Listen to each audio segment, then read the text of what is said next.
Pues quería simplemente saludar muy brevemente antes de que procedamos pues como a iniciar la sesión porque en el encuentro de la semana pasada yo no pude asistir y no tuve oportunidad de saludar a los y las colegas de la Universidad Cooperativa que nos acompañaron en esa sesión y muchas gracias. Y también quería aprovechar para agradecer a nuestra invitada de hoy que nos acompaña.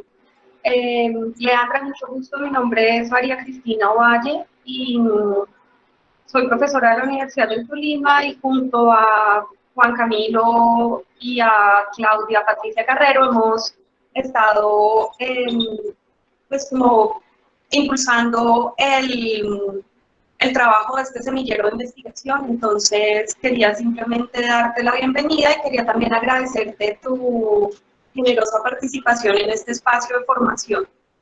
Y a todos los estudiantes y las estudiantes que nos acompañan, ¿no? También quiero darles las gracias y la bienvenida a esta nueva entrega del seminario. A los y las estudiantes de la Universidad del Tolima, quiero pedirles el favor de que permanezcamos online unos minutos después de finalizar nuestra sesión de hoy para darles una información importante acerca de las actividades que vienen de aquí en adelante. Era solamente eso, muchísimas gracias. Gracias, profe. Bueno, entonces vamos a iniciar. Primero, pues, como lo ha dicho la profesora, agradecerle a todos los integrantes del semillero de discurso y poder de la Universidad del Tolima y en este caso, en este encuentro también, a los chicos y chicas que hacen parte del semillero de investigación en perspectivas interdisciplinarias de la Universidad Cooperativa, perdón, que pues nos están acompañando y pues también a la invitada especial, que en este caso es Leandra Becerra Copete. Ella es abogada de la Universidad Libre y es una activista afro que está en este caso muy comprometida con el estudio y la puesta en perspectiva del feminismo. Eh, Hay que prestar mucha atención porque este va a ser pues nuestro último encuentro en términos de seminario permanente por este semestre y con esto cerraríamos entonces como esta línea de el estudio desde el poder del feminismo. ¿Listo? No sé si la compañera Leandra quiera continuar. Bueno, listo. Muchísimas gracias a todas y a todos por esta invitación tan especial. No sé si me están escuchando bien y se me están viendo. Bueno. ¿Sí? ¿Bien? Listo.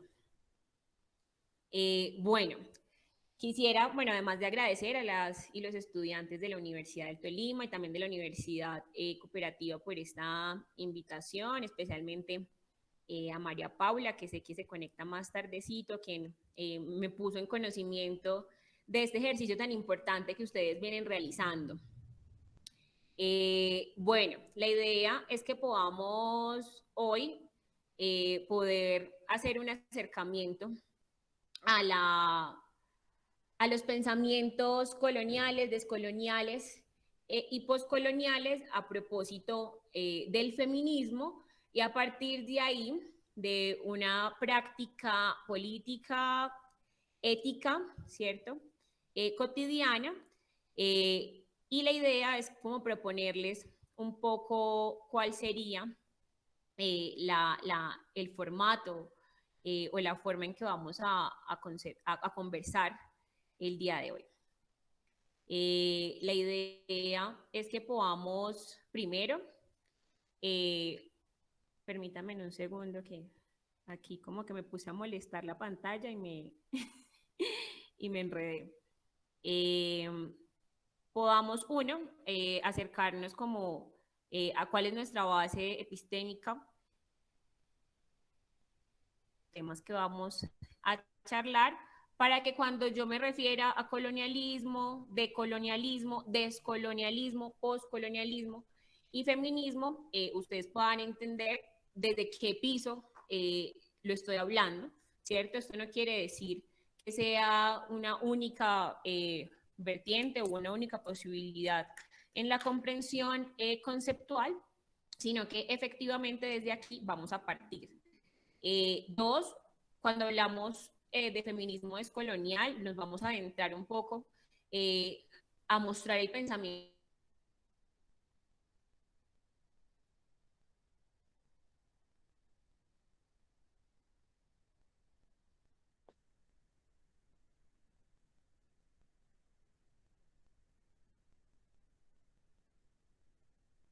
Sí, creo que la compañera Leandra presenta problemas en la conexión. Leandra, ¿no se escucha?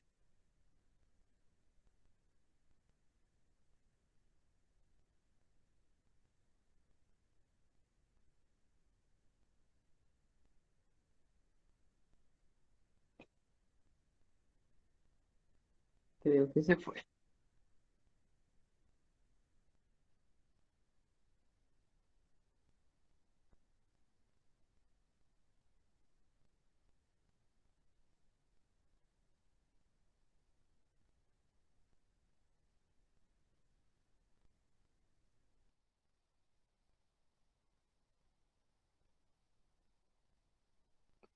Démosle unos minutos a la compañera Leandra, que yo no creo que se demore mucho en volver a ingresar.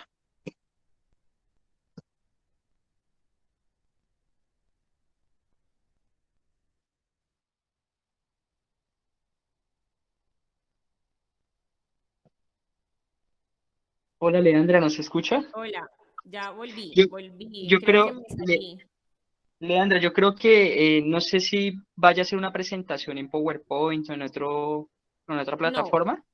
¿No? no, Perfecto. Es que yo creo que el inconveniente que a veces sucede es la cámara y el sí, micrófono a la vez. Eso es interrumpe un verdad. poco Vamos a la dejar actividad. entonces solo el micrófono. Perfecto. Muchas eh, gracias. y creo que me sacó de la, de la conversación. Entonces, bueno, repitiendo un poco en lo que estábamos, que el punto final, ¿cierto? Sería el tema de la apuesta descolonizadora del poder a partir de qué feminismos y para qué alternativas. Y les comentaba que esto iba a ser como a manera de introducción porque realmente es un tema bastante extenso. 1 hora y media nos da para tocar muy por encima las situaciones, entonces vamos a igual a determinar en qué nos vamos a profundizar un poco más y ya pasaríamos a una ronda pues de intervenciones, ¿vale? Entonces ya entrando en materia. Cuando nosotros decimos, igual como le pusimos de título a la conversación, a ese intercambio del día de hoy, ¿cierto? Es descolonizando el poder desde el feminismo. Nosotros consideramos, y nosotras, desde esta vertiente que en Colombia, a pesar de que el pensamiento descolonial, eh, los estudios postcoloniales en nuestro país vienen tomando una fuerza importante desde finales del siglo pasado, y es que aún en Colombia no hemos logrado cristalizar un pensamiento, ¿cierto? Más allá de la práctica, sino desde la teorización académica y política de los feminismos descolonizadores, en este caso del feminismo negro, del afrofeminismo o de los feminismos de la diáspora, ¿cierto? Entonces yo creo que es importante que podamos iniciar diciendo que nuestro modelo de educación, pero además de nuestra práctica política, tiene una hegemonía cultural basada en el pensamiento colonial. Nada más y nada menos, el día de hoy estamos celebrando o conmemorando una fecha que dentro del acervo cultural histórico se ha convertido en un metarrelato importante como es la batalla de Boyacá. La dominación colonial, y creo que es importante que lo podamos tener en cuenta para que cuando hablemos de descolonización del pensamiento podamos tener unos énfasis importantes, y es que cuando hablamos de dominación colonial no solamente hablamos del aspecto político, económico y social, sino que también hablamos desde un aspecto cultural. Aspecto cultural que entre tantas otras situaciones ha devenido también en un problema fundamental en el cual vamos a centrarnos el día de hoy, que es el sistema de castas o los procesos de racialización, ¿cierto? Es importante que cuando nosotros hablemos de pensamiento colonial podamos situarnos en un aspecto de lo histórico concreto, es decir, no todos los procesos de colonialidad o colonizadores en los hemisferios sur o en los otros hemisferios tienen idénticas situaciones. Es decir, dentro de los procesos coloniales hay unas diferencias bien importantes. Si queremos hablar, por ejemplo, una de ellas son los procesos de racialización o de establecimiento de sistema de castas, como ocurrió en el caso de América Latina. Una preocupación latente en los procesos hoy descoloniales o el pensamiento o los estudios postcoloniales tienen que ver necesariamente con el sistema de castas. Entonces, por ejemplo, los indios ante la colonia o el proceso de colonización británico, por ejemplo, no tuvieron un proceso de mezcla o una de las formas de opresión fue el sistema de castas. En cambio, en América Latina, sí.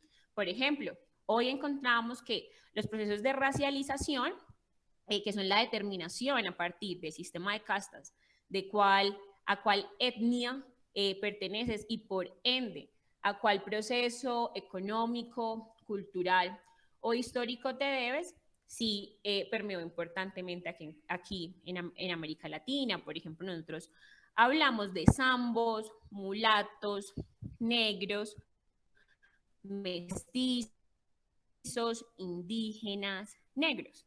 Es importante que lo podamos tener en cuenta. Además, el pensamiento colonial, ya cuando hablamos en términos muy concretos, es importante que lo podamos mirar en la relación binaria, además, de saber-poder. Pero a partir también del binarismo, lugares, tiempo, ¿sí? Donde a partir del surgimiento, ¿cierto?, de esos procesos históricos importantes, a saberse la ilustración a partir de la Revolución Francesa y lo que se denominó el nacimiento del mundo moderno, ubica a Europa, ¿cierto?, como el centro de la modernidad. Es decir, es Europa y el otro, ¿no? Europa y el resto del mundo. También en ese marco y en ese proceso de lugar-tiempo al que les invito a que podamos reflexionar, se marca el feminismo como concepto, ¿sí? Y ahí es cuando vengo a decirles, para que podamos trabajar sobre la misma base de feminismo como concepto que se opone al patriarcado como sistema de dominación. Y dentro del feminismo, pues vamos a encontrar que no es solamente un feminismo como concepto, sino que hay múltiples feminismos para diversas alternativas. Es decir, movimientos, prácticas políticas, éticas y conductuales de oposición al patriarcado como sistema de dominación, pero que encuentra cómo accionar político o como sujeto del propio movimiento diferentes situaciones. Entonces, después de nosotros decir que vamos a encontrar o basarnos en esa situación de la teorización del pensamiento colonial en esos sentidos, podríamos pasar al pensamiento descolonial, pero como más que simplemente un pensamiento, es como un proceso, ¿cierto? Por eso lo llamamos de descolonización, que requiere necesariamente que podamos hablar de un proceso de independencia a los procesos coloniales, pero que no se quedan solamente ahí, como un proceso histórico donde hay un quiebre de la historia y pasamos a otro inmediatamente como si la historia fuera lineal, sino que hablamos además de un cuestionamiento y a su vez una propuesta. Es decir, es una posición de oposición. Un pensamiento netamente anticolonial, es decir, donde decimos que no podemos seguir bebiendo únicamente de una relación de poder, además, que está basado a partir del centro de la modernidad.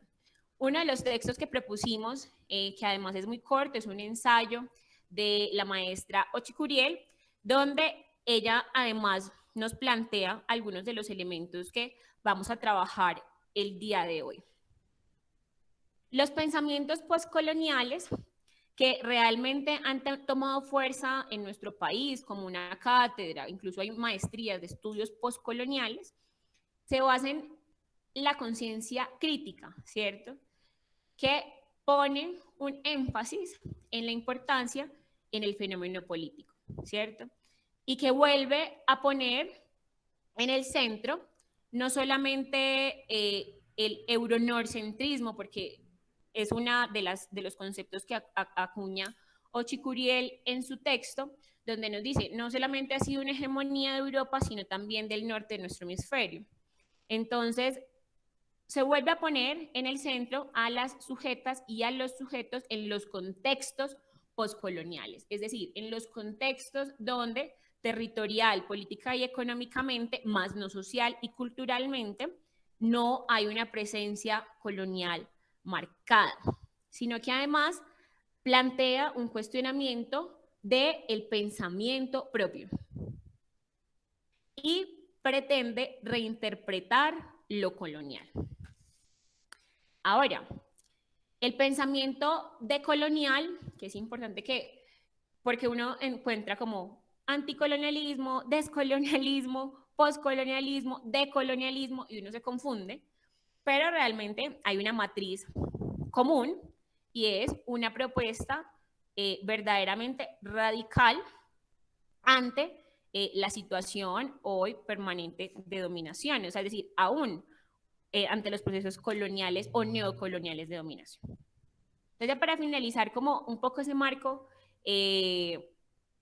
conceptual que dijimos al inicio que íbamos a trabajar, el pensamiento colonial tiene en cambio otra raíz, y es los latinos en Estados Unidos de Norteamérica, o a las personas que han llamado chicanos o chicanas, que son mexicanos de segunda o tercera generación, que van naciendo en suelo norteamericano y que pretende, y es estudiar el fenómeno de la herencia colonial como elemento indisociable de la formación del moderno sistema mundial capitalista, ¿cierto? Es importante que para entender un poco el proceso del pensamiento colonial podamos recurrir al sociólogo Aníbal Quijano, quien muy bien ha podido desentrañar la relación colonial con la relación del mundo capitalista. Es decir, él considera que el colonialismo es el patrón mundial del poder capitalista. Entonces, después de tener esto medianamente claro, que podría dar efectivamente para una charla sobre cada una de las cosas, vamos a poder hablar y teorizar un poco de eso. Yo creo que es importante también que sé que les llegó una cantidad de texto que les envié con los links en Drive, y es que podemos encontrar diferentes vertientes del feminismo descolonizador o el feminismo decolonial. La idea es que hoy podamos hablar un poco de los procesos, ¿cierto? De la práctica y de la teorización un poco emergente, un poco perdida y que incluso se le ha ido perdiendo el rastro de los procesos organizativos y cuestionamientos prácticos, ¿cierto? De las mujeres negras latinoamericanas y de la diáspora en nuestro hemisferio. ¿Por qué? Porque es aún poco más conocido los procesos descolonizadores en el hemisferio norte, es decir, en América del Norte, a partir de los procesos de los chicanos y de el Black Feminism. Lo digo en inglés porque refiere, digamos, todo un concepto más allá de el feminismo negro, es decir, da un momento de quiebre importante en el marco de la tercera ola del feminismo, donde por fin, a partir de los procesos de movilización y demás que se vinieron dando, a partir de realidades concretas, no idénticas, por el resto de las mujeres en el movimiento feminista, se pudo desentrañar, ¿cierto?, aún los procesos racistas y coloniales dentro del movimiento feminista y querer efectivamente interpelar cuál era el sujeto histórico del feminismo en ese momento de la historia. Entonces, cuando nosotros hablamos de feminismo descolonial, necesariamente tenemos que hablar de las mujeres negras, de las mujeres indígenas, de todo el Abya Yala. También es necesario hablar de las mujeres que se están pensando o repensando desde un aspecto comunitario los procesos identitarios. Se critica de la descolonialidad, que es una forma de querer, digamos, además de interpelar las subjetividades, centrarles nuevamente un gran poder. Es decir, simplemente dentro de la descolonialidad podemos caber quienes nos hemos encontrado bajo un proceso de racialización. No, todos hemos sido racializados. Que efectivamente mi proceso de racialización como una mujer negra, afrocolombiana, sea diferente al de una mujer mestiza colombiana, no quiere decir que no hayamos sido racializadas. Entonces, uno dice, hablemos directamente, hablemos de cosas como son, hablemos de mujeres negras, hablemos de mujeres indígenas, hablemos de mujeres mestizas, hablemos de mujeres blanco-mestizas. ¿Esto qué nos ayuda? Efectivamente, a poder romper un poco la universalización dentro del movimiento feminista, que hace parte de algunos de los principios que se basa el pensamiento colonial. Universalizar las experiencias, universalizar los procesos.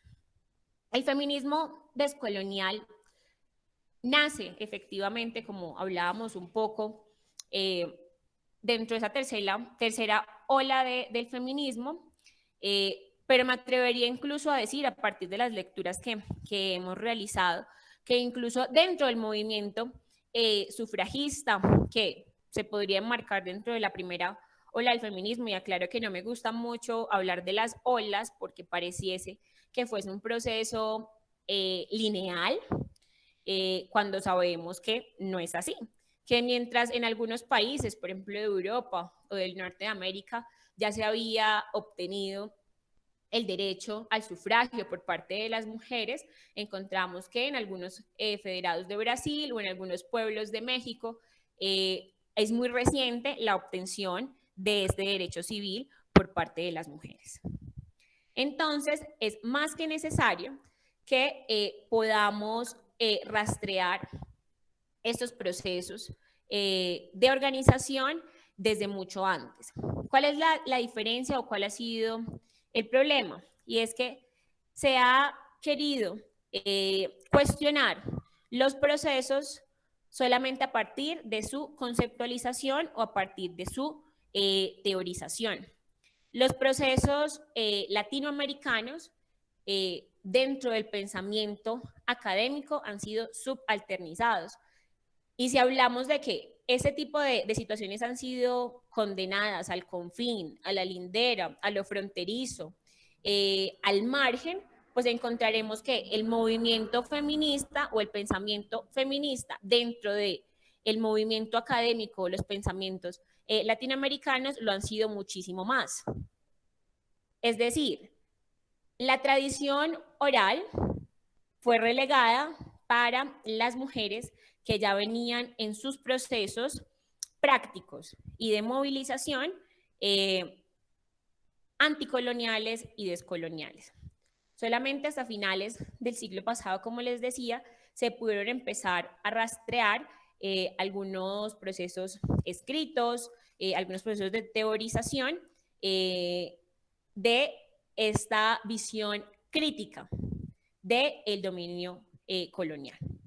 Entonces yo creo que es importante mencionar el manifiesto de la colectiva del Río Combahee, que es un manifiesto negro feminista lesbiano o lesbiana, como les decíamos cuando empezamos a estudiar este tipo de textos, que eran muy poco conocidos y que manifestaban que no somos feministas blancas, ni burguesas, ni liberales. Nuestro manifiesto es que somos mujeres negras. Y eso permitió dar un primer punto de quiebre. Y seguiríamos, por ejemplo, con la magnífica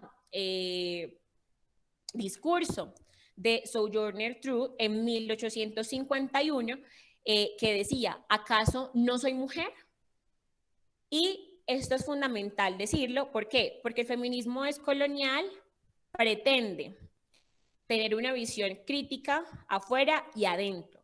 Es decir, uno afuera del movimiento planteando una alternativa y dentro del movimiento planteando que no todas las circunstancias que viven las mujeres alrededor del mundo son idénticas y que algunas han conocido la violencia no solamente por ser mujer, sino porque dentro de su corporalidad, ¿cierto?, se configuran diferentes o se cristalizan diferentes sistemas de opresión.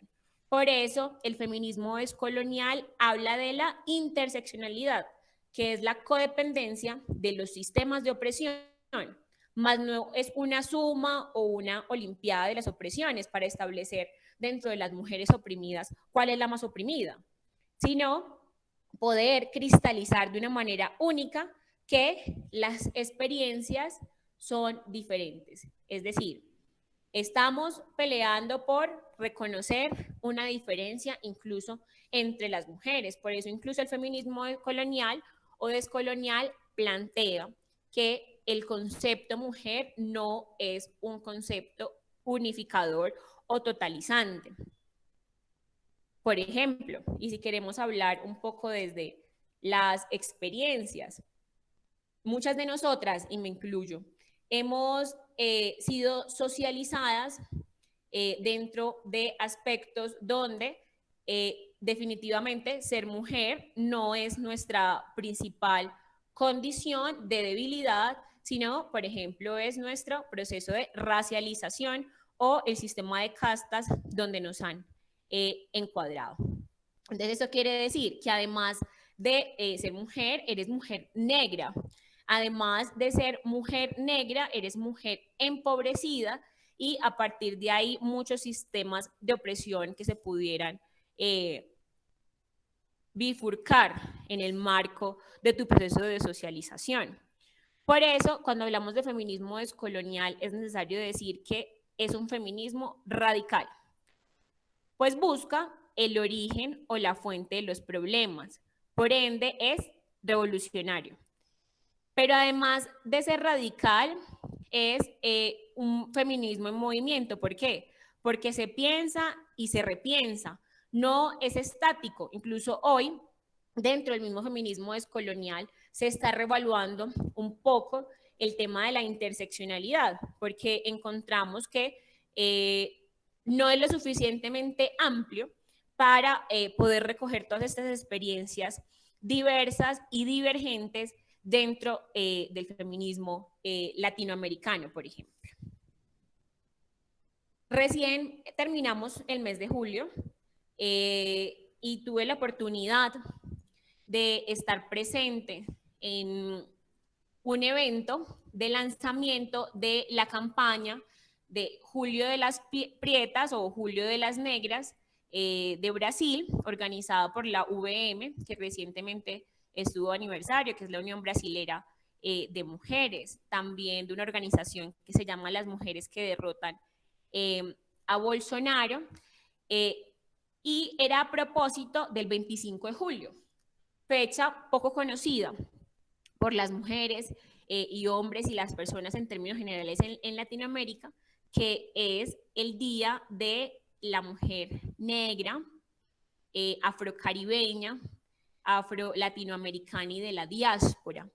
Y tiene que ver con la conmemoración de un escenario importantísimo, que fue la realización del primer encuentro de mujeres negras y de la diáspora que se llevó a cabo en República Dominicana. ¿Y qué tiene de importante poder reconocer este tipo de procesos? Justo lo que les decía. En los procesos de rastreamiento de los estudios postcoloniales y de los escritos y los procesos de documentación y teorización y conceptualización, encontramos que es muy reciente ese tipo de pensamientos y que cuando hablamos de pensamientos coloniales y descoloniales, las figuras que han sido más reconocidas han sido las figuras de los hombres. ¿Por qué? Porque interpelaba directamente a los procesos políticos liberales casi siempre dominados por hombres mestizos o blanco mestizos, en contextos como el latinoamericano o el norteamericano. Y difícil era encontrar el rastreo de los procesos organizativos e incluso las propuestas académicas y políticas de las mujeres. Entonces, ellas seguían siendo, como la mayoría de las mujeres negras o indígenas o mestizas, relegadas a los procesos administrativos dentro de los procesos políticos y comunitarios, y eran estos los hombres, compañeros negros, compañeros chicanos, quienes tenían una mayor preponderancia dentro de los movimientos. Ejemplo de esto, Black Panthers, el movimiento panafricanista, en la América Latina, en el Caribe como en Jamaica. Entonces es importante que nosotras y nosotros podamos reflexionar sobre esto. Entonces, retomando un poco de lo que les decía, el 25 de julio tuvimos la oportunidad de estar ahí realizando un saludo a este evento de lanzamiento de esa importante campaña. ¿Por qué? Porque encontramos que si bien el feminismo es un movimiento internacional, sigue tratando de universalizarse, es decir, las experiencias de las mujeres en este lado del planeta o del charco, como podríamos decir, no son las mismas. Entonces encontramos que era necesario poder articular las luchas de las mujeres negras, de las mujeres subalternizadas en todo el hemisferio sur, a través de consignas muy concretas que efectivamente atravesaban o transversalizaban la existencia misma y los movimientos de socialización de este tipo de mujeres. Entonces, cuando nosotros hablamos de afuera y adentro como proceso de reflexión y el pensarse y el repensarse, tenemos que ir necesariamente a replantearnos cuáles son los conceptos de poder dentro de los cuales se enmarcan los procesos de movilización. Creo que es importante recuperar el sentido de lo que son los procesos históricos comunitarios de organización y de movilización de las gentes en general. Porque de allí, es decir, de los procesos prácticos, se han venido desarrollando sujetos de transformación y de representación o representatividad de los movimientos. Creo que es muy importante para este semillero que habla sobre el discurso, poder cuestionar, ¿cierto?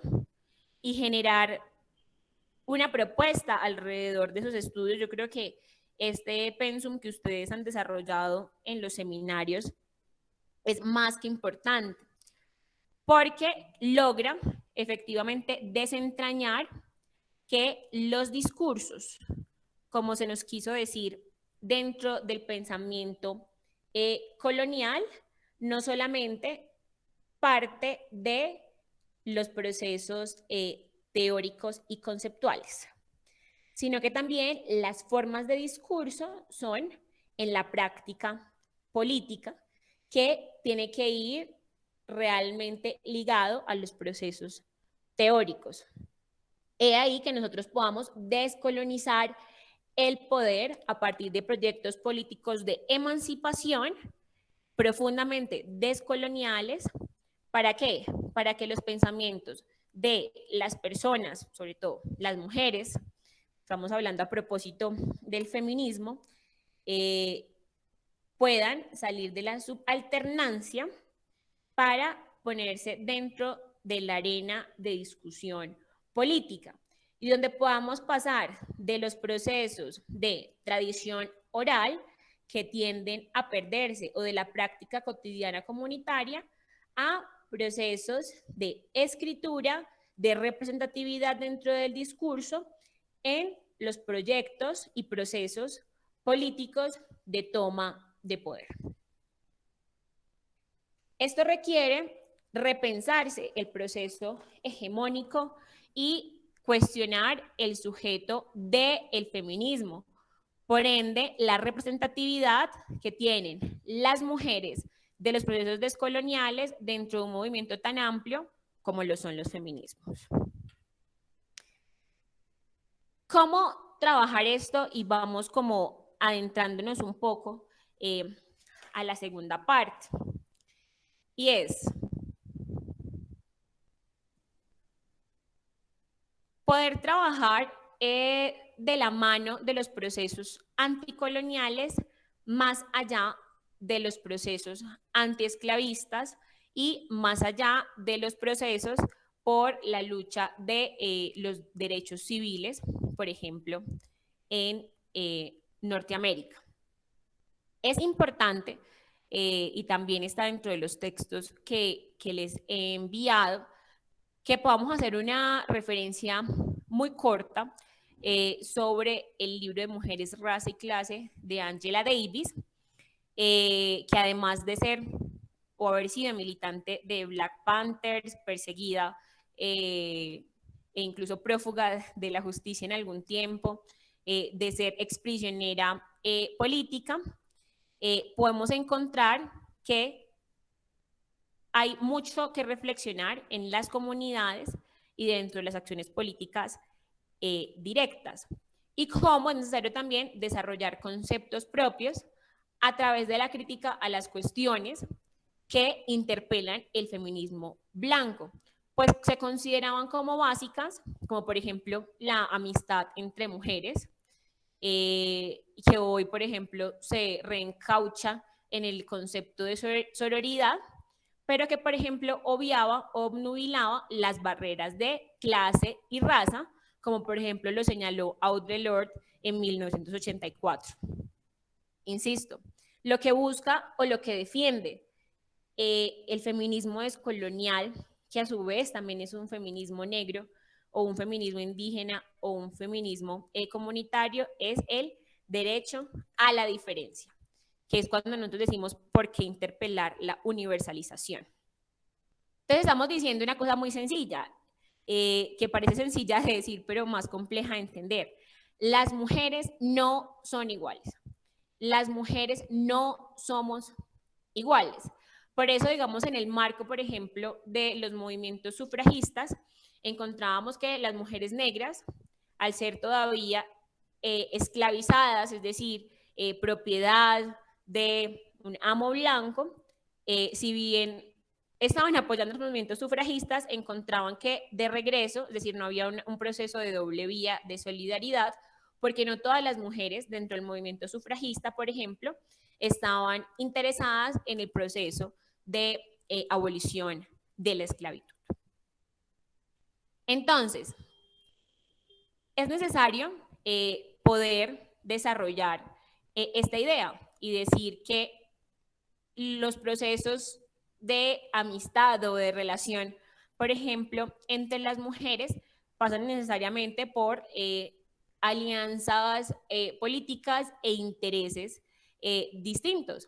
Y eso fue lo que nos permitió, por ejemplo, desarrollar la idea de la interseccionalidad, que ya hablamos, y que es acuñada inicialmente a Kimberly Williams en el 2013, es decir, sigue siendo muy reciente este conocimiento, digamos, generalizado.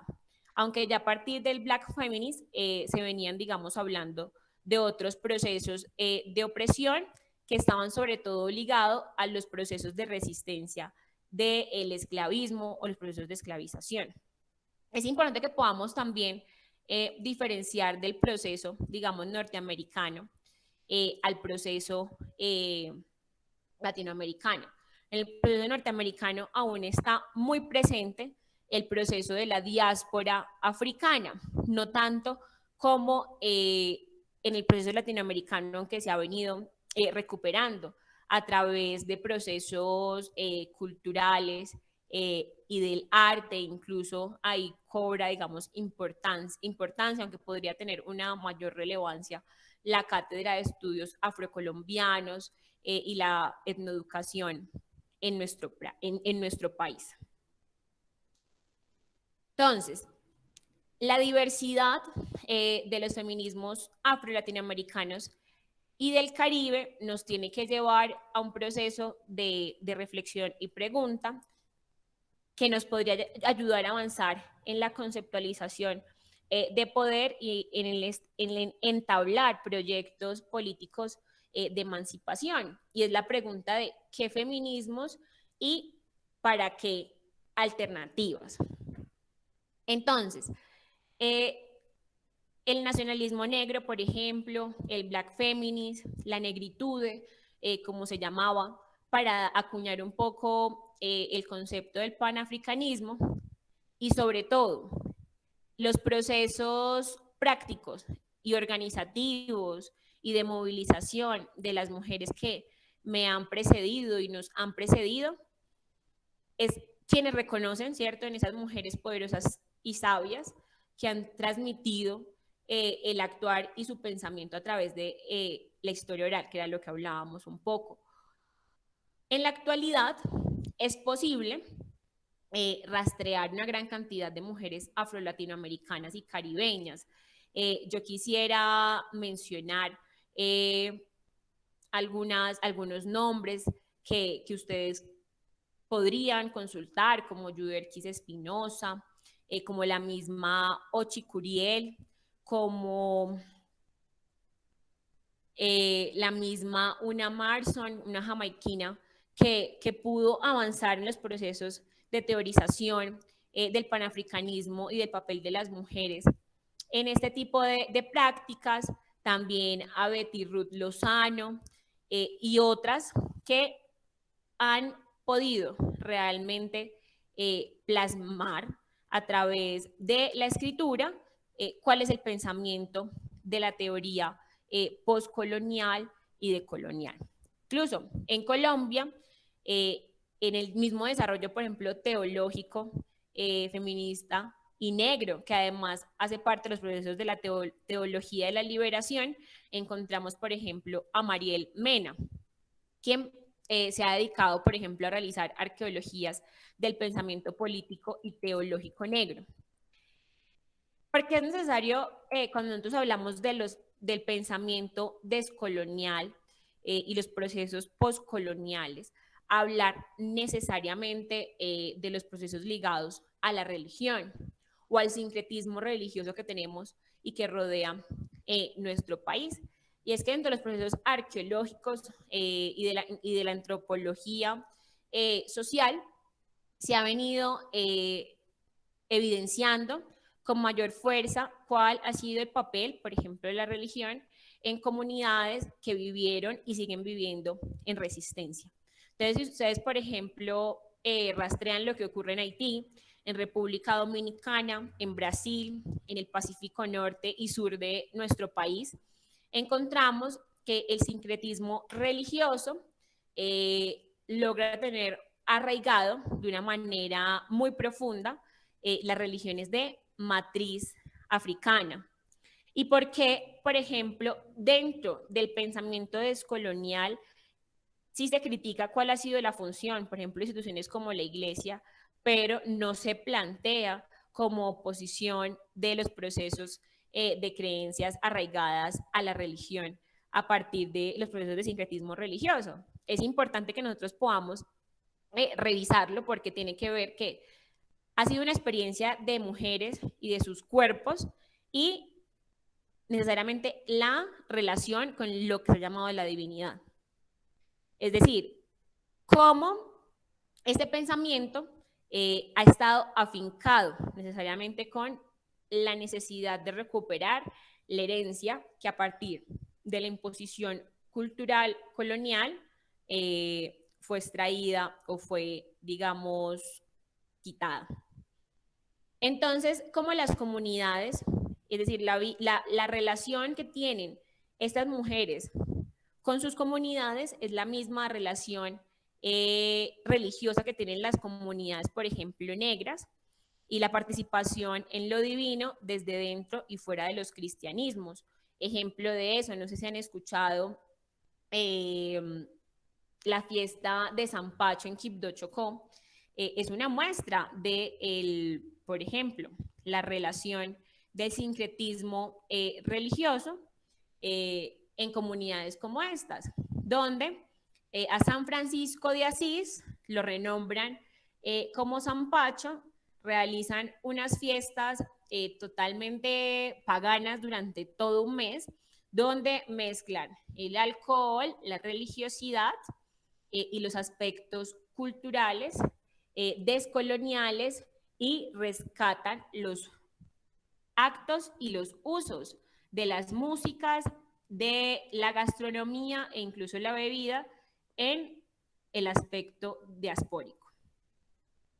Entonces, incluso plantearnos esto permite identificar cuál ha sido el papel del feminismo descolonial o los feminismos negros latinoamericanos dentro de la formación de un concepto de un feminismo muchísimo más amplio.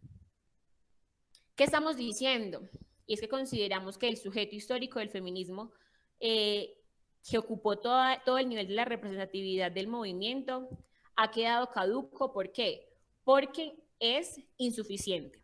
Ahí es cuando las mujeres negras afrofeministas decimos, no queremos ser feministas de habitación propia, sino feministas de balcón. Queremos un feminismo ensanchado que permita reconocer que el concepto de mujer no es unificante ni es totalizante, que el proceso feminista no puede ser universalizado, pero sí internacionalizado, a partir de poder generar procesos de radicalidad y de radicalización para poder buscar el origen o la fuente de los problemas.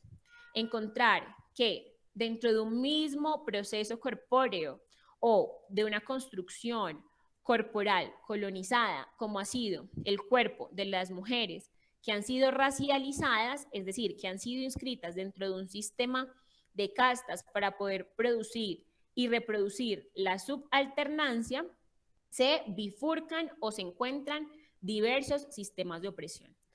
Sistemas de opresión como el sistema patriarcal.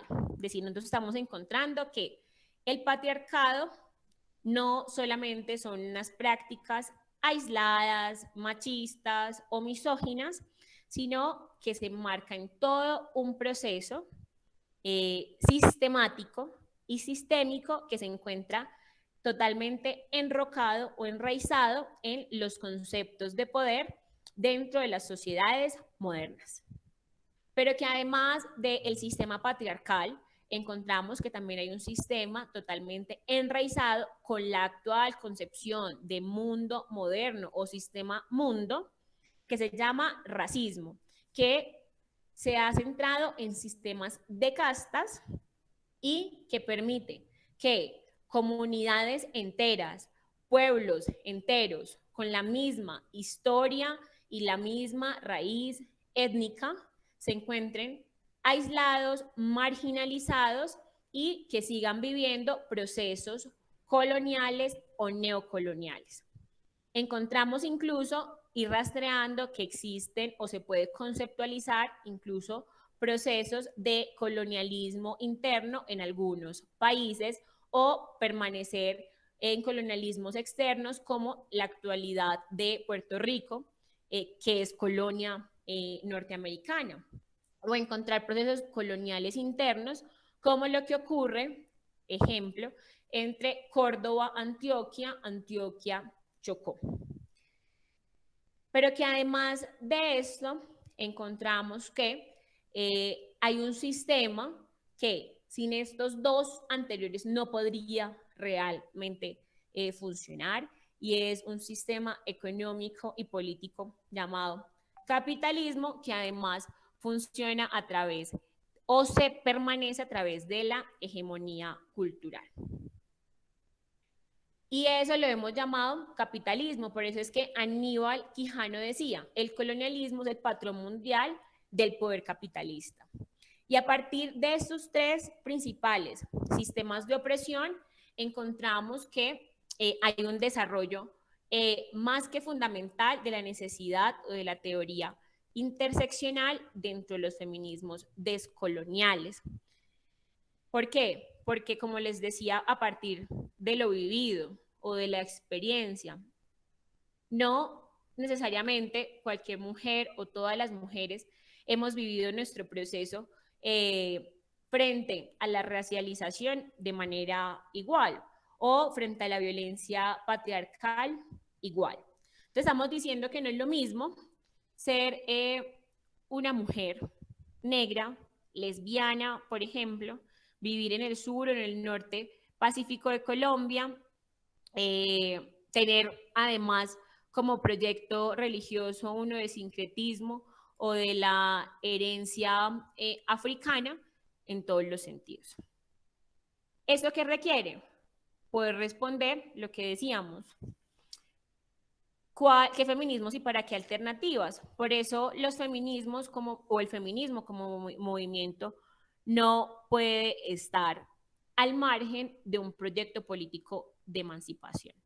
Entonces, además de decir que el feminismo descolonial es radical, que se piensa y se repiensa, que mira desde afuera y adentro, y que además es una forma de discurso político teórico, estamos diciendo que el feminismo descolonial debe convertirse en una alternativa en la concepción o en la conceptualización de poder, que pueda recuperar como centro las subjetividades no como fin en sí mismo, sino como una de las formas más acertadas de plantar una posición de oposición y de cuestionar el pensamiento único.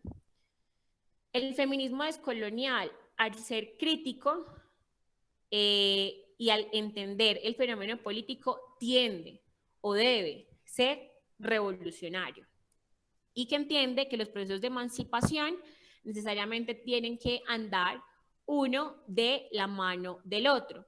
Por ende, que ninguna lucha de carácter subjetivo, teniendo en cuenta que no es un fin en sí mismo, debe ser relegada.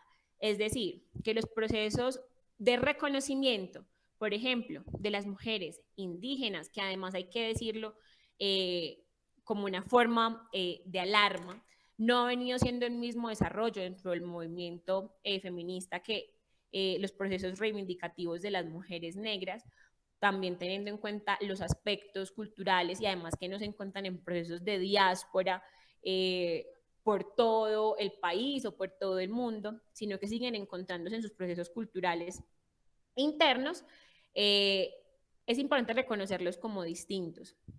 Estamos diciendo que además la racialización y el patriarcado sobre el cuerpo de las mujeres funciona de una manera mucho más fuerte cuando se sexualizan o se marcan estos aspectos de la sexualidad sobre las mujeres.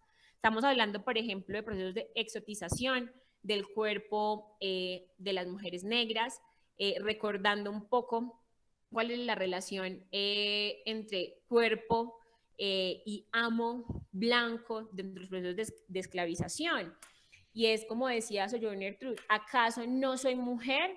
Y lo que retomaba Angela Davis en su libro Mujeres, Raza y Clase, y era que era necesario rastrear y explicar que incluso antes de ser mujeres, es decir, ser socializadas como mujeres, ya éramos trabajadoras, pero además de ser trabajadoras, éramos esclavizadas.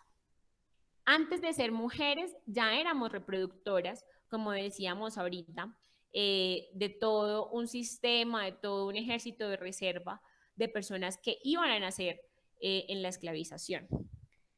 Y entonces cuando Sojourner Truth preguntaba ante una convención de mujeres, ¿acaso no soy mujer? Interpelaba la universalización dentro del feminismo al decirnos, todo concepto de mujer es homogéneo. Mujeres que su única opresión dentro del patriarcado tiene que ver con la institución de la familia y el Estado, ¿cierto? O la iglesia, mujeres que deseaban, además de poder votar, poder definir sobre su reproducción. Pero entonces nosotros decíamos, sí, es muy importante que esto se pueda recuperar, pero estamos muy preocupadas y muy preocupados para que podamos reflexionar cuándo estas mujeres van a empezar a ser mujeres. Es decir, mi feminidad no se ajusta a los cánones, por ejemplo, de lo femenino, a partir de la blanquitud, por ejemplo. ¿Cuándo vamos a empezar entonces a ser mujeres? Si estamos todavía esclavizadas. ¿Acaso eso no debería ser una consigna importante del movimiento de mujeres, además de poder votar? Claro, porque también queremos votar, pero el problema es que ni siquiera somos ciudadanas. Y ahora nos preguntamos en los aspectos más de lo concreto. Dentro del marco, por ejemplo, de la interrupción voluntaria del embarazo y la discusión de los sistemas de salud. ¿Acaso no soy mujer viviendo en la frontera, en el lindero, en el confín del territorio que ha sido asignado por el racismo dentro de Colombia? O incluso uno de los temas menos estudiados y reflexionados, incluso por nosotras mismas como mujeres. Y es el aspecto, por ejemplo, del amor y de la interrelación o de las relaciones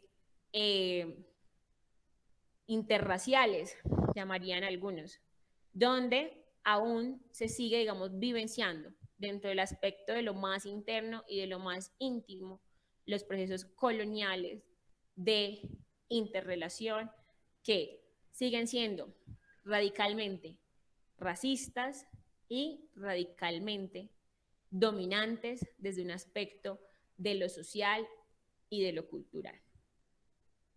Para finalizar, ¿cuáles son los móviles que hoy estamos trabajando desde diferentes movimientos para poder descolonizar el poder? Uno, los procesos de juntanza. Creemos que hoy, más que nunca, incluso dentro de un proceso pandémico y de cuarentena como el que estamos viviendo el día de hoy, los procesos comunitarios son más que necesarios poderlos refundar con principios profundamente solidarios que busquen revisar cuáles han sido los problemas que se han ido entrañando entre los procesos políticos que nos siguen llevando a los procesos coloniales dentro de países que pretenden liberarse de esta herencia profundamente colonial. ¿Eso qué quiere decir? ¿Que vamos a dejar de leer a Rousseau, a Kant? No, no, claro que no.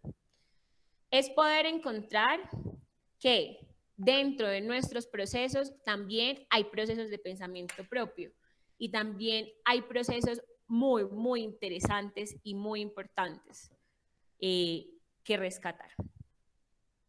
Que los procesos políticos que tienden incluso a convertirse en procesos dictatoriales, desde la África de Mugabe hasta los procesos un poco complejos como los de el sur de América, en Haití, incluso en Bolivia, en Venezuela, en Ecuador, por no nombrar más, siguen teniendo una raíz muy colonial porque se basan en sistemas de castas.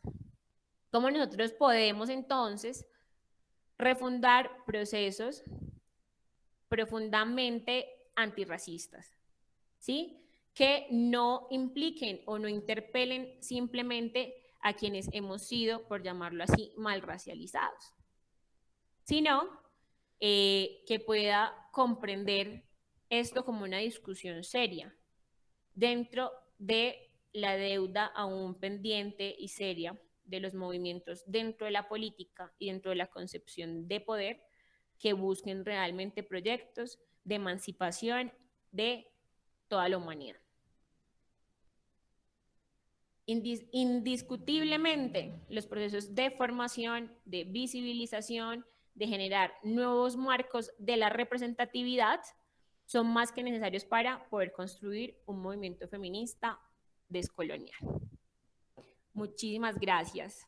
Entonces yo dejaría por aquí para que podamos entonces generar un breve intercambio e iniciar a charlar. Muchas gracias, Leandra. Muchas gracias por la intervención.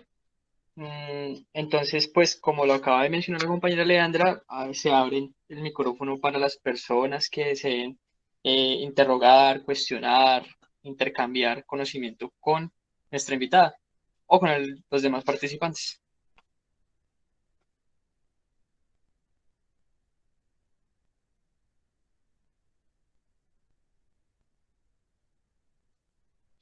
No sé si quieran escribirlo en el WhatsApp, perdón, en el chat y ahí vamos otorgando la palabra.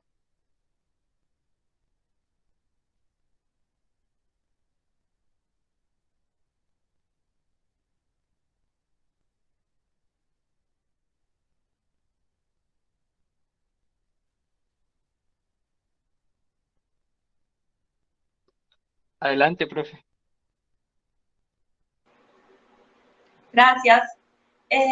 Quería decir muy brevemente dos cosas. Uno, mil gracias, Leandra, por la presentación. Me parece que efectivamente Leandra da cuenta desde una experiencia muy cercana, ¿no? muy próxima a su propia trayectoria vital,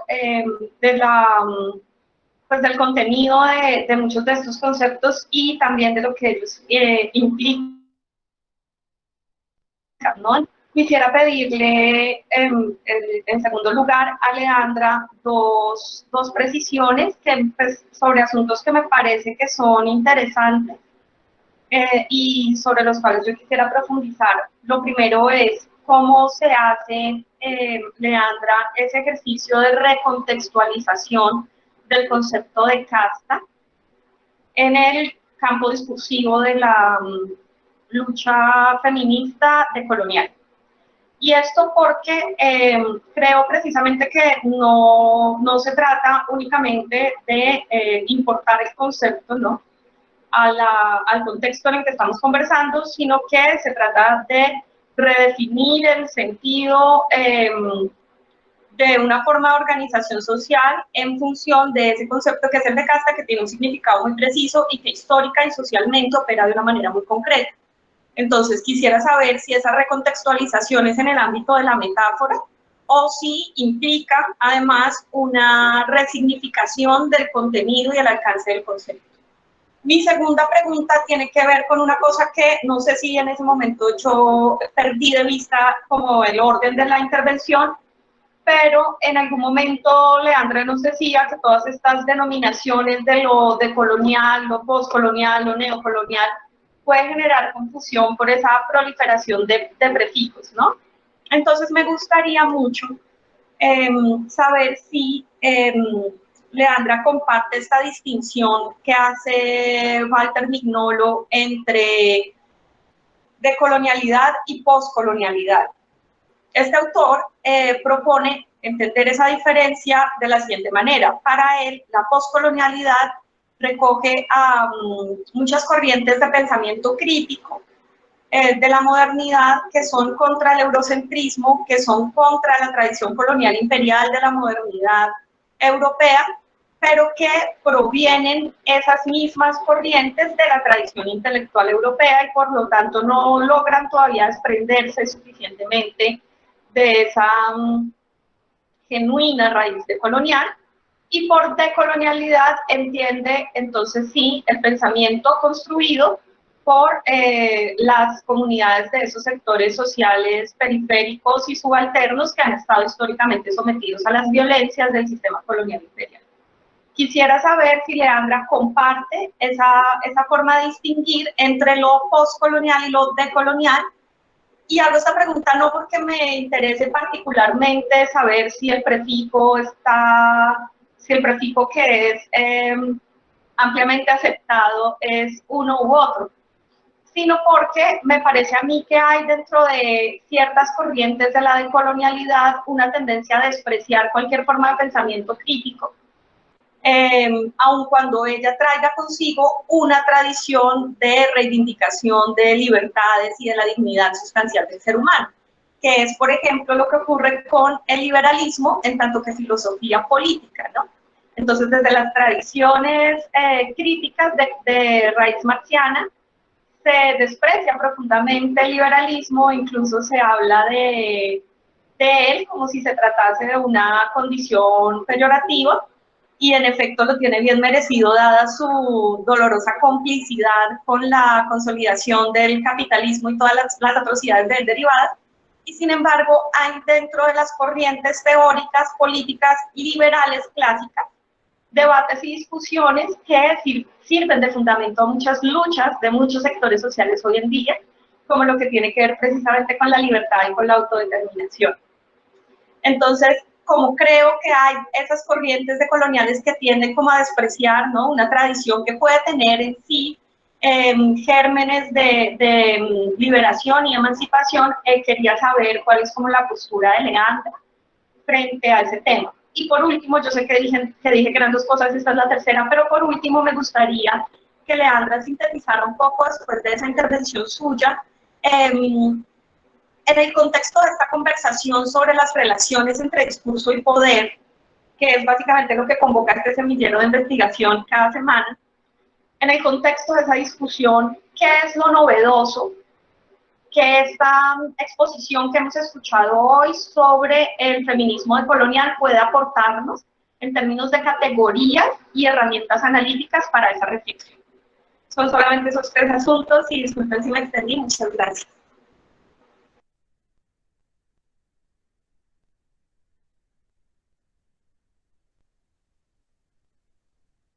Listo, gracias, profe. No sé si alguien más o conversamos a partir de lo que la profe nos pregunta. Bueno, dice por acá María Paula. Buenas tardes a todos. No puedo usar el micrófono, pero me gustaría que tal vez se profundizara el presupuesto que tiene, por ejemplo, Ochi Curiel frente al debate del sujeto emancipatorio, sujeto que ya no solo es la mujer, es sujeto, sino que también el hombre.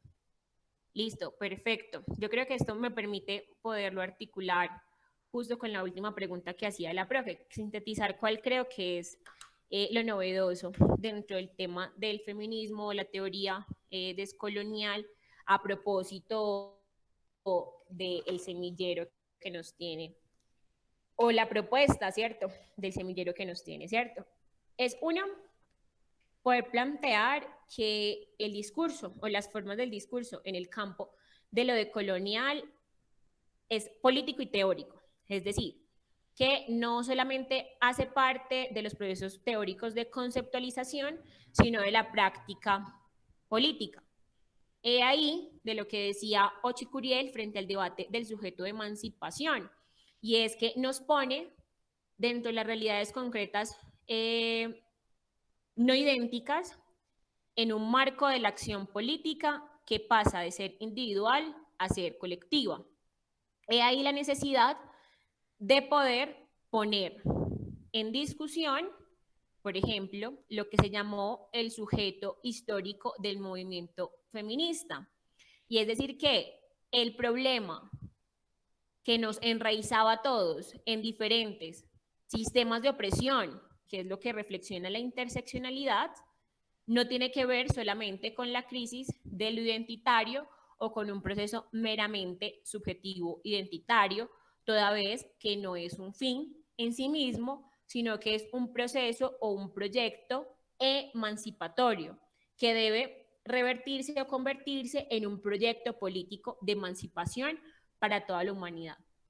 Entonces decimos que es necesario volcar, justo lo que decía la profe dentro del marco del liberalismo, quien es quien nos trae y nos refunda el concepto de individualidad en el marco de una acción colectiva comunitaria, que encuentra que los sistemas de opresión, si bien oprimen a las mujeres de una manera diferenciada y estas en sí mismas no igual en todo el mundo, tiene que ver también con el otro, no convirtiéndolo en la frontera o en el fin, sino como un parte del todo.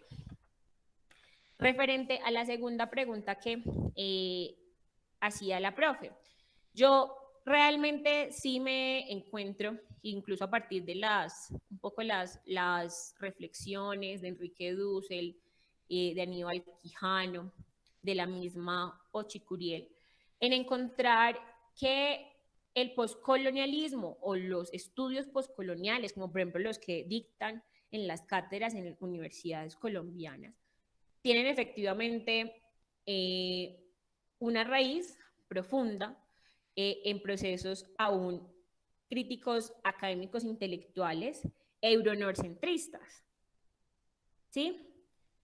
Y si bien reinterpretar lo colonial no necesariamente está basado en un proceso crítico, pues hay muchas cosas que podemos recuperar y extraer de los estudios coloniales. Incluso la raíz más antigua de los procesos de estudios postcoloniales vienen de los indios británicos. Entonces entendemos que aún así tienen, digamos, una raíz euronorcentrista. Ahora, ¿cuál es el reto que sí tiene el pensamiento decolonial y los procesos descolonizantes? Y es no caer en esta crisis de el pensamiento posmoderno, donde hay una crisis única de la subjetividad. Entonces, efectivamente encontramos como punto de alerta el desconocimiento de los pensamientos divergentes y pasamos de tener un pensamiento anticolonial a querer implantar nuevos tipos de dominaciones.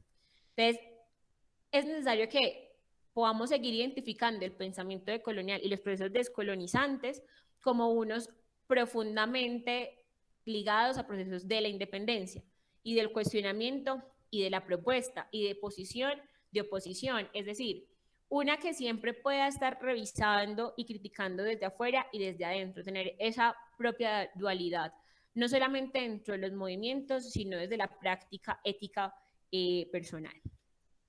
Y por último, para cerrar, yo creo que esta pregunta que la profe nos hace es fundamental y es cómo recontextualizar los procesos históricos de la clasificación en castas o del sistema de castas. Creo que efectivamente hay un proceso de resignificación que se da a partir de los procesos de juntanza y de reflexión de los procesos afrodiaspóricos en el norte y en la América Latina. Y es porque nosotros reivindicamos el ser negro y el ser negra. Es decir, extraer de un proceso de resistencia todos los procesos de mezcla y de nuevas reflexiones que se dio a partir de la mezcla. Es decir, no solamente encontrar el proceso de castas o de sistema de castas como una imposición que privilegió los procesos de apropiación político, económico y cultural, sino saber que uno es el resultado o es lo relevante dentro de un proceso histórico que partió en dos, un proceso de crecimiento histórico de toda una nación, sino que se convirtió en un proceso de autorrepresentatividad. ¿Por qué? Porque, como explicábamos ahorita, el movimiento feminista en términos generales, sin distinción alguna, fue marginalizado. Y dentro del movimiento feminista, los movimientos o los pensamientos descoloniales fueron marginalizados aún mucho más. He ahí que haya una necesidad de poder poner como creación y recreación política una nueva forma de representatividad que pudiera autorreferenciar a las mujeres, los cuerpos negros, los cuerpos racializados en general su proceso de historia, de resistencia, de liberación y de propuesta por un proceso emancipatorio en igualdad de derechos, pero a partir de la diferencia. Listo.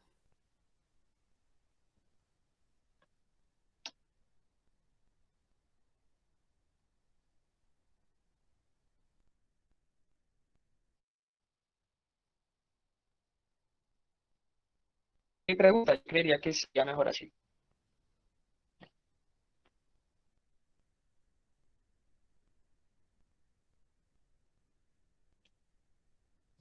Claudia, Juan? adelante. Ah, bueno, vale, estaba hablando y estaba con el micrófono silenciado. Yo tengo una pregunta para el grupo, básicamente a propósito pues de la presentación que hace Leandra y de las precisiones y preguntas que también hace María Cristina.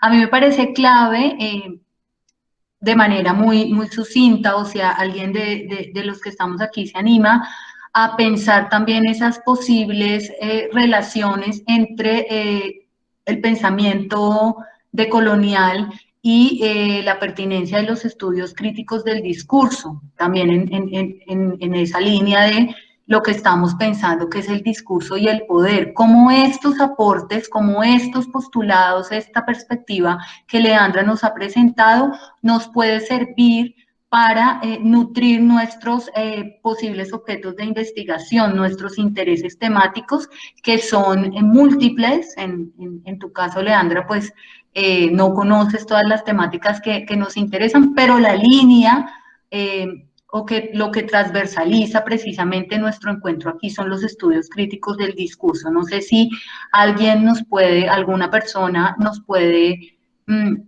hacer esta relación, pues, para escuchar también cómo qué nos ha permitido esta sesión de manera, pues, breve, porque, pues, más adelante sé que podemos hacerlo con mucho más tiempo.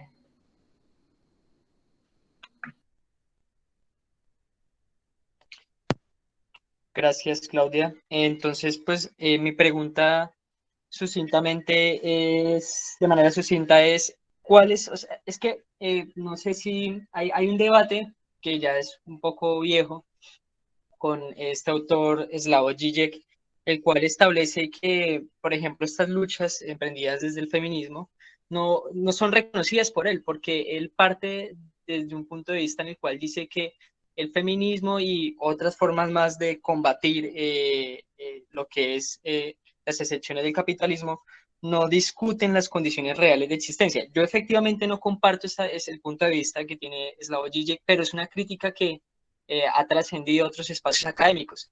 Y la pregunta va en cuáles son efectivamente, por ejemplo, las apuestas concretas, y pues si la compañía las conoce, me parecería excelente, sobre elementos como, por ejemplo, el trabajo desde estas apuestas feministas. ¿Cuáles son las disputas por el poder al interior, por ejemplo, los espacios del trabajo, las fábricas y demás lugares de producción?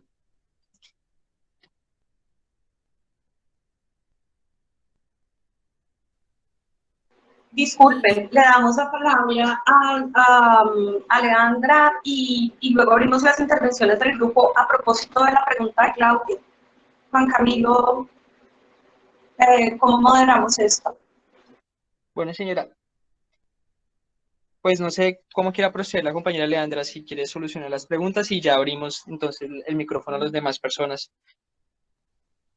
Listo, vale. Si yo hago esta última intervención para que ustedes también puedan participar. Está, digamos, más que refutada en el marco de incluso el pensamiento descolonial y la práctica política del afrofeminismo, por ejemplo, que lo que dice Slavoj Žižek está desvirtuado, ¿no? Es decir, creemos que el único, que no es el capitalismo el único sistema de opresión. Es decir, que si bien trabajan de manera articulada en el marco del derrocamiento de alguno de ellos, pues los otros pueden seguir existiendo. He ahí que es necesario trabajar también de manera articulada la alternativa. Si tú me preguntas desde este campo, ¿cuál es nuestra apuesta dentro del mundo del trabajo? Decimos, el trabajo hoy sigue siendo un trabajo enajenado, que no permite ni al hombre ni a la mujer poder, digamos, desarrollar de manera creativa, incluso disponer de su propia vida, porque constantemente tiene que estar vendiendo la fuerza de su trabajo. Por ende, la pelea dentro de los procesos de escala o de ascenso social no pueden ser meramente, por ejemplo, economicistas ni ascencistas. Es decir, yo, como me pasó hace unos días, una experiencia. Fui a comprar ropa en estos tiendas de ropa de cadena que aquí en el país son muy caras, pero que fuera del país son muy baratas. Y seguí siendo una mujer negra, es decir, una mujer negra con capacidad de endeudamiento, pero una mujer negra. Pregunté por un vestido, me gustó un vestido negro y lo primero que me dice la asesora es, no, negro no, por su color de piel, usted, eso no le va a quedar bien. Una gerente de banco, que además creo que no las hay, negra, sigue siendo una mujer negra, que es gerente de banco. Es decir, el ascenso de lo social, la capacidad adquisitiva, o mejor dicho, la capacidad de endeudamiento, no hace que per se los otros sistemas de dominación puedan o sean eliminados. Que yo sea una dirigente política, por ejemplo, en un partido dirigido mayoritariamente por hombres, no necesariamente hace que la opresión machista o racista deje de existir en mí. Es decir, lo que hay que hacer es trabajar por un proceso mucho más amplio de erradicación dentro de esto. Pero que mientras podamos lograr lo necesario avanzar en la visibilización de los procesos de las mujeres, claro que sí. En la representatividad de las mujeres, claro que sí. Para que podamos pasar de autorreferenciarnos a conceptualizar y teorizar los procesos prácticos que hemos vivido. Gracias, compañeros y compañeras. Muchas gracias, Leandra. Entonces abrimos el micrófono a las demás personas para responder la pregunta que nos formuló la compañera Claudia.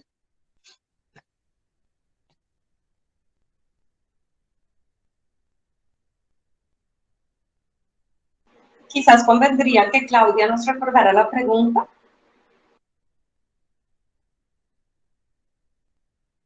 Sí, pues, pues con el ánimo de empezar a hacer esas relaciones, ¿cómo podemos nosotros vincular a los estudios críticos del discurso estos postulados o estos aportes desde el pensamiento decolonial y desde esta apuesta feminista que incluso al final Leandra reitera con este ejemplo?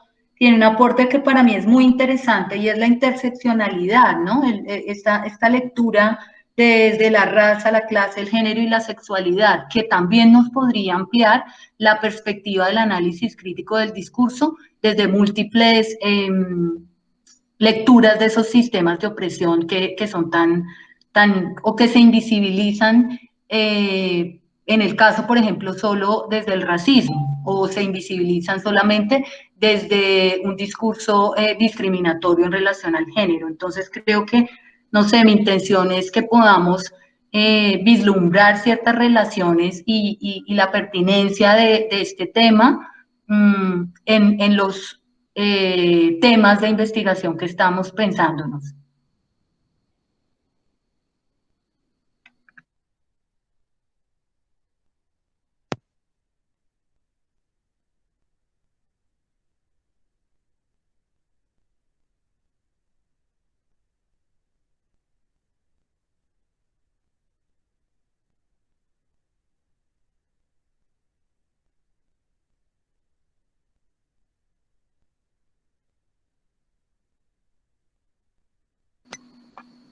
¿Nadie?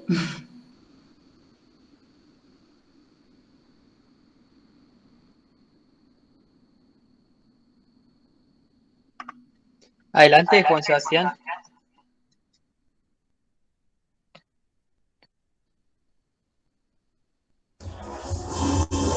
Buenas tardes, muchas gracias.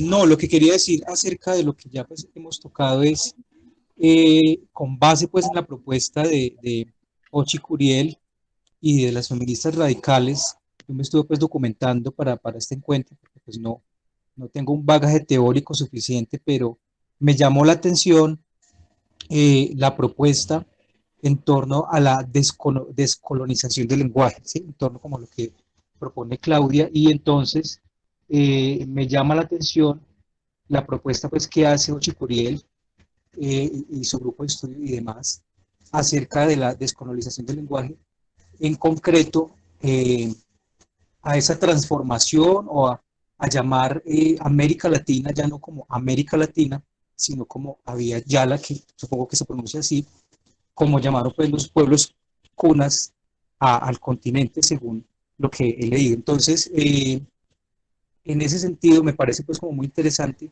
y en relación también con lo que ya decía Leandra, con lo que he podido leer acerca como decía pues María Lugones, que también estuvo leyendo, cómo el género es una imposición colonial. Entonces, ¿cómo entender también desde el análisis crítico del discurso, el discurso del género, ¿no?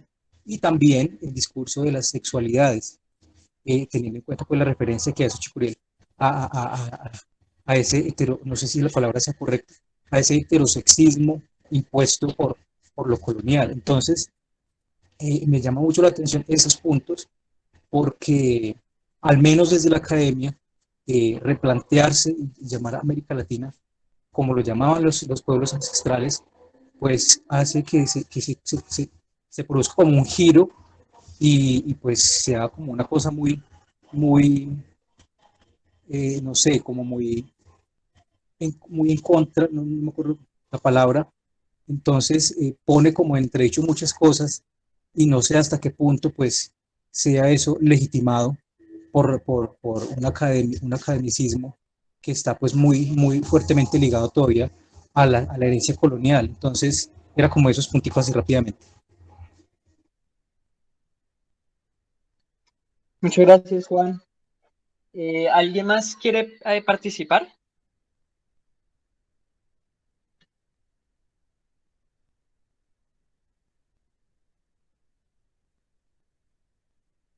Adelante, María Camila.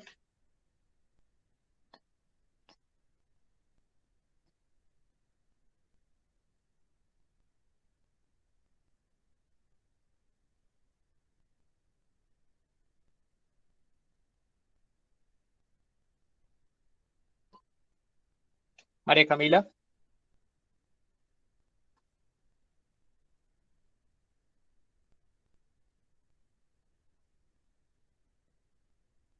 No sé si quiera escribirlo. eh, y en este momento, entonces, no sé si la compañera Leandra quiera responderle o interpelar o dialogar con Juan Sebastián frente a lo que él mencionaba hace un momento. No, realmente, efectivamente, hace parte de las propuestas de varias autoras de coloniales el tema del lenguaje, ¿cierto? Como un uso incluso del poder, ¿no? Y esa es solamente una de las tantas propuestas de las que se podría, digamos, avanzar. No todos los pensadores o las pensadoras de coloniales están, digamos, de acuerdo con la propuesta de llamamiento de la vía Yala, ¿cierto? Sobre todo por la necesidad de no partir o borrar de los procesos históricos lo que hemos venido viviendo, sino todo lo contrario, resignificar los procesos nuestroamericanos. Pero creo que, como ya lo dijimos al inicio, esto está en constante movimiento y en constante piensa y repiensa desde la afuera y desde el adentro.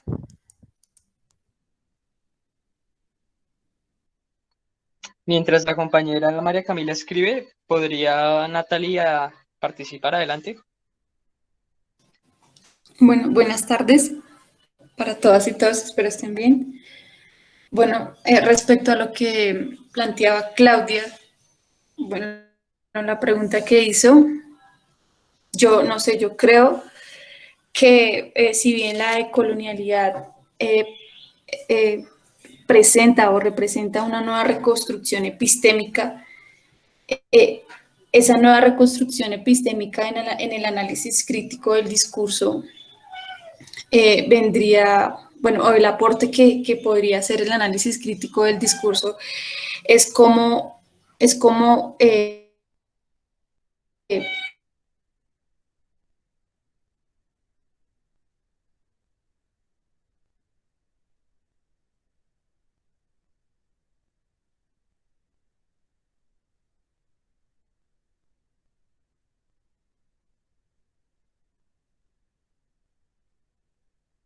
bueno, Natalie, ¿no la escuchamos? ¿ya me escuchan? ¿Me escuchan?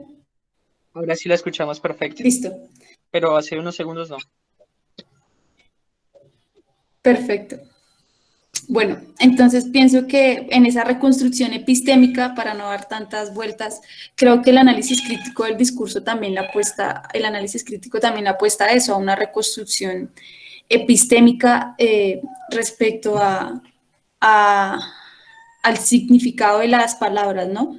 A la semántica, si no estoy mal, significado de las palabras que tiene la sociedad en general, pero que tiene pues su sesgo, su racismo, su problemática. Y creo que pues esa apuesta de colonial, eh, sin duda alguna, es parte de la teoría crítica de lo que nosotros hacemos en el análisis crítico del discurso. Espero me haya hecho entender. Gracias. Gracias, Natalie. No sé si Leandra quiera leer lo que nos mencionó la compañera María Camila.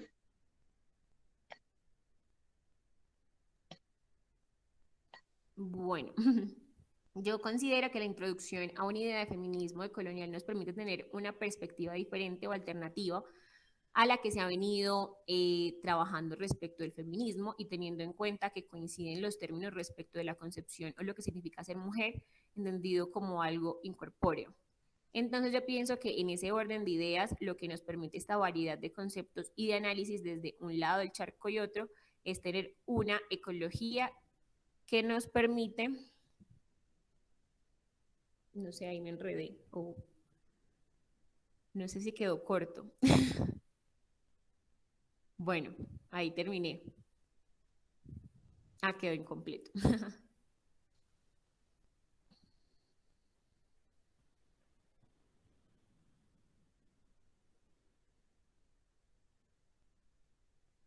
La compañera María Paula también nos hace una pregunta. ¿Es compatible, esa resignificación de la que hablamos, es compatible con la línea de Silvia Rivera Cusicanti? Eso a partir de que Silvia habla de una crisis de significaciones que hace necesaria una resignificación, pero también partiendo de que para ello lo de colonial es moda. No sé si la compañera Leandra quiere intervenir a partir de esto. Justo el maestro Sergio de Subiría, Samper, ha venido estando como reflexionando alrededor de la posmodernidad y el pensamiento colonial. Él también a manera de burla dice, pero entonces ahora todo es de colonial, todo es el sujeto, todo es la crisis de la subjetividad, todo es la crisis identitaria. Lo que hablábamos de la necesidad de no abandonar, digamos, también algunos de los procesos conceptuales, históricos, académicos y de teorización que vienen desde diferentes ámbitos del mundo. Es decir, creo que el pensamiento descolonial nos tiene que invitar a tener la apertura, pero parado desde un piso epistemológico, el que sea que usted tenga, pero tener la apertura de poder beber de diferentes fuentes del conocimiento. Yo quiero intervenir en términos de la pregunta que nos hacía la compañera Claudia hace un rato, y era, bueno, entonces, ¿cuál es la posición o cuál es el lugar del análisis crítico del discurso frente a esta postura o esta perspectiva política? Y yo quería mencionar que no podemos perder de vista algo que Van Dyck escribió hace algunos años, creo que es un artículo que se llama 50 años desde los estudios del discurso, del análisis crítico del discurso, perdón, y él ahí menciona que efectivamente el análisis crítico del discurso es una perspectiva de investigación que nace en Europa, ¿sí? O nace bajo una perspectiva europea, creado por europeos, pero que esta en su potencia o dentro de su desarrollo de corpus teórico, epistemológico y metodológico, no parte o digamos no estudia sucintamente lo que sucedió en Europa en un inicio, porque precisamente Van Dyck pasa en ese artículo a mencionar los distintos episodios que él pasó en México, en Brasil, Venezuela, incluso en Colombia, tratando de construir esta perspectiva de investigación que lo que después él irá a llamar el análisis crítico del discurso. Es decir, que es algo especial en el sentido en que efectivamente es una corriente de pensamiento que nace en Europa, pero que adquiere su punto fuerte de análisis o su bagaje teórico y metodológico, epistemológico y demás, a partir de las realidades sociales existentes en Latinoamérica. Este es el machismo, la discriminación, la xenofobia, entre otras tantas más ejercicios sociales, perdón, dinámicas sociales, que dice Van Dyck en ese artículo que me parece que deberíamos revisarlo, que no suceden tan a menudo en Europa, ¿sí? Porque efectivamente, como lo ha mencionado la compañera Leandra y los otros demás panelistas o invitados, es que América surge o adquiere su identidad a través de la contradicción. Y es en esa contradicción que vienen las problemáticas sociales que ya tanto hemos mencionado en este espacio. Entonces, no sé si con estas intervenciones la compañera Claudia quiera decir algo para pasar a hablar al respecto de la intervención de María Camila.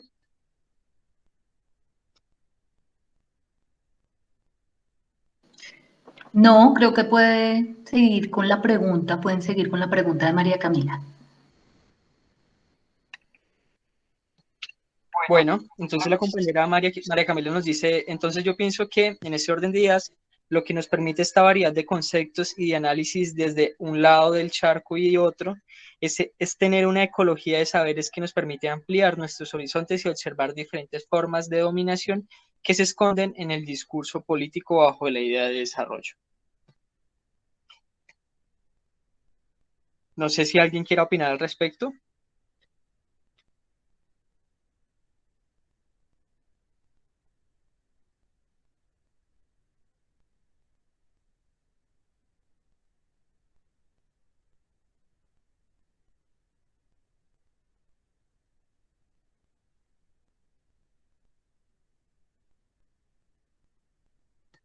Perfecto, María Camila.